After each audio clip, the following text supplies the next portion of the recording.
जय श्री कृष्णा। माघ शुक्ल एकादशी को जया एकादशी के नाम से जाना जाता है।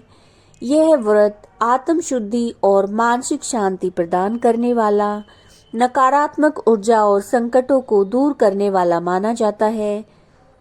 आइए अब जानते हैं कि एकादशी का व्रत कब रखा जाएगा, कब तिथि प्रारंभ हो रही है, कब समाप्त हो रही है और कौन कौन से शुभ मुहूर्त इस दिन बन रहे हैं।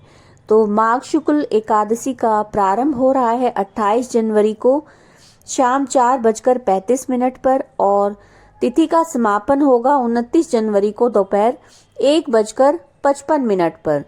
तो एकादशी का व्रत 29 जनवरी 2026 में गुरुवार के दिन रखा जाएगा।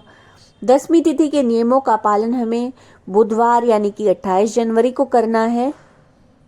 तुलसी के पत्ते भी आपको इसी दिन यानी कि दसवीं के दिन ही तोड़ कर रख लेने हैं, क्योंकि एकादशी के दिन तुलसी के पत्र को नहीं तोड़ा जाता है।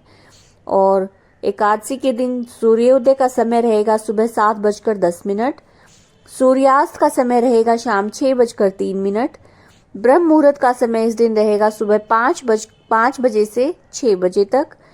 और इस दिन बड़ा ही शुभ मुहूर्त अमृत काल, जिसका प्रारंभ हो रहा है रात्रि में 9:25 से 10:53 तक। और इस दिन अभिजीत मुहूर्त है 12:13 से शुरू होगा और 12:56 तक रहेगा। राहु काल का समय इस दिन रहेगा दोपहर 2 बजे से 3:23 तक। अब बात करते हैं कि एकादशी तिथि का जो व्रत है उसका पारण का मुहूर्त क्या रहेगा। देखिए, द्वादशी तिथि का प्रारंभ हो रहा है 29 जनवरी को दोपहर 1:55 पर और 30 जनवरी को 11:09 पर सुबह समाप्त होगी तिथि। तो जो पारण का जो शुभ मुहूर्त रहेगा वो 30 जनवरी को सुबह 7:11 से 9 बजे तक का समय रहेगा।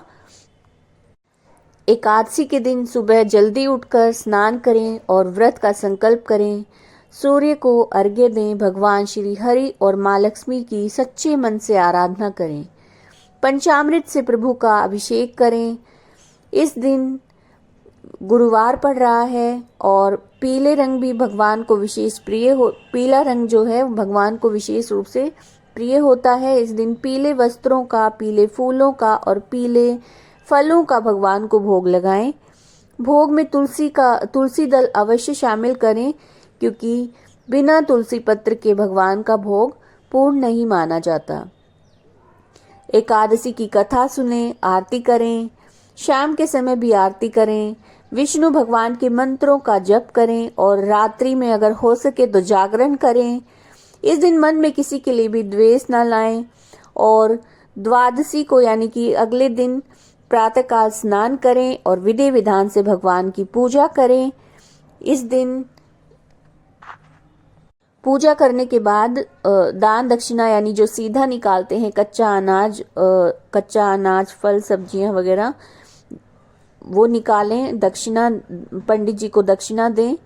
और जो पारण का जो शुभ मुहूर्त है उस मुहूर्त में ही अपने व्रत को खोलें, उसी दौरान पारण करें, तभी व्रत पूर्ण माना जाता है। उम्मीद है आपको वीडियो अच्छी लगी होगी। अगर वीडियो अच्छी लगी है तो लाइक कीजिएगा, शेयर कीजिएगा और चैनल को सब्सक्राइब कीजिएगा। जय श्री कृष्ण।